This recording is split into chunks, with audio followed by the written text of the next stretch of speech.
For every swing, every moment, the Milwaukee Brewers fight. It's not just about hitting the ball, it's about leaving a legacy. What is up, Brew Crew? Welcome back to Brewers Fan Central. If you, like me, have spent the last few days refreshing Twitter every 5 minutes with your heart in your throat, terrified of seeing a trade notification involving our fastball Freddie, then this video is for you. Before we dive into the numbers and what's really happening behind the scenes, smash that subscribe button and hit the bell. Here, we don't just read the headlines, we dissect what the front office is thinking and what it means for our World Series dream. If you want real analysis from a fan to a fan, you're in the right place. Just to make sure we are all on the same page, let's isolate the crucial facts that have come out in the last 24 hours. After Brandon Woodruff accepted the qualifying offer, QO, an immediate narrative emerged that this would financially force a trade of Freddie Peralta. Ken Rosenthal and Will Salmon of The Athletic reported that the front office views the Woodruff and Peralta situations as independent silos. There is no intent to trade. Peralta is set to make just $8 million in 2026, compared to the $15 million Corbin Burnes cost before he was traded. The payroll burden is drastically lower. Management, Atanasio and Arnold, is signaling an aggressive stance to keep the championship window open following a 97-win season. Let's be brutally honest here. The moment the Woodruff news broke, the knee-jerk reaction from the national media, and sadly, from many of us traumatized by years of rooting for a small market team, was panic. The logic was simple and cruel. If we pay Woody, we can't pay Freddie. I've been saying this for weeks, and now the facts are on my side.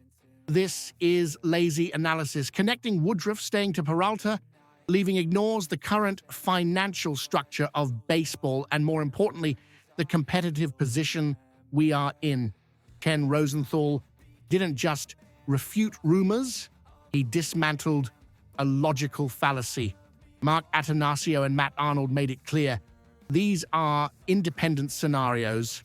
I know what you're thinking, but they traded Burnes. Why wouldn't they trade Peralta? The answer lies in the cost spreadsheet and club control. When we traded Corbin Burnes, we were looking at a projected arbitration salary around $15 million and only 1 year of control with zero chance of an extension. He was an asset rapidly depreciating in terms of trade leverage. Now look at Freddie Peralta's contract. We are talking about $8 million.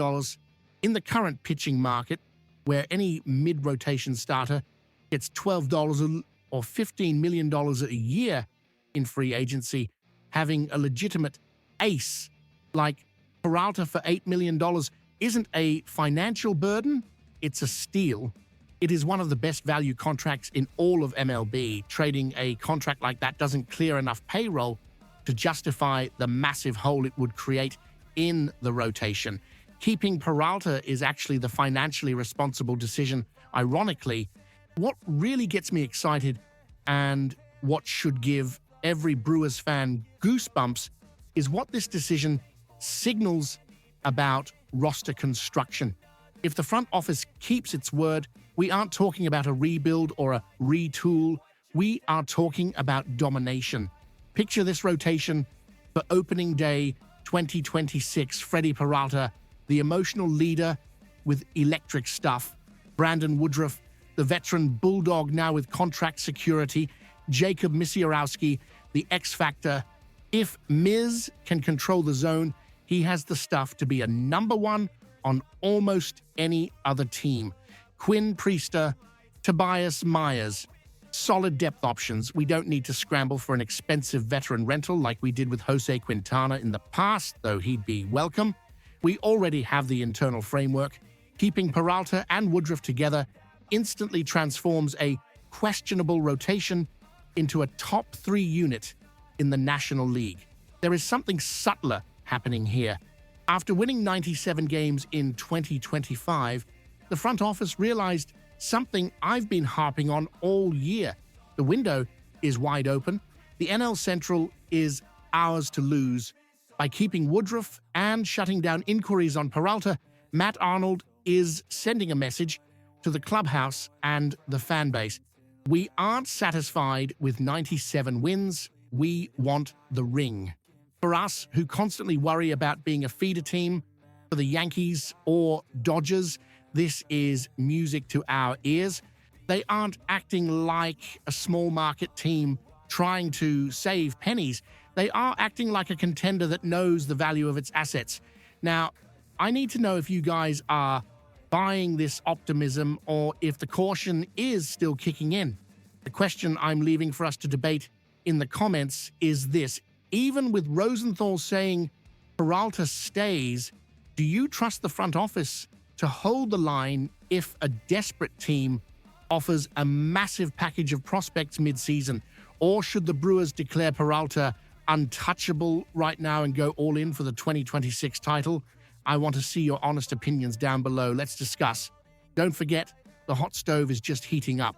To make sure you don't miss any tactical analysis or contract updates on the Milwaukee Brewers, make sure you are subscribed to the channel. I am Mason Carter, and this is Brewers Fan Central. Until next time, and as always, go Brewers!